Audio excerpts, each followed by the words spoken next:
Hello friends, இப்போ என்ன நம்ம பார்க்க போகிறோன்னா ஒரு ஈவினிங் ரொட்டீன் தான் பார்க்க போகிறோம். இது தேங்காய் மாடியில் காய வச்சுருந்தோம்.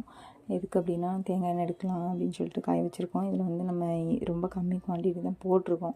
இதனால் இப்போ நம்ம கடையில் இன்னும் கொஞ்சம் சேர்த்து வாங்கி அரைக்கிற மாதிரி தான் இருக்கும். அப்போ தான் நம்மளுக்கு ஓரளவுக்கு எண்ணெய் கிடைக்கும் அப்படிங்கிறனால ஹேர் ஆயிலுக்காக தான்.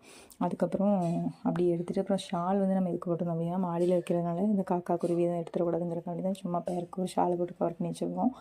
அதுக்கப்புறம் இது இந்தளவுக்கு ஓரளவுக்கு தான் ட்ரை ஆகிருக்கு. அதனால் இன்னும் ஒரு 4 days போல் நம்ம இன்னும் கொஞ்சம் காய வைக்கணும்னு நினைக்கிறேன்.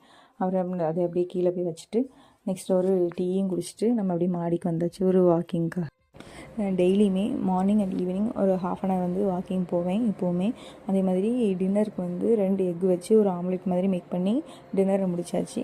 ஸோ இந்த மாதிரி நிறைய வீடியோஸ்க்கு நம்ம சேனலை சப்ஸ்கிரைப் பண்ணிவிட்டு லைக் பண்ணி ஷேர் பண்ணுங்கள் ஃப்ரெண்ட்ஸ். ஓகே, பாய். நெக்ஸ்ட் வீடியோவில் பார்க்கலாம்.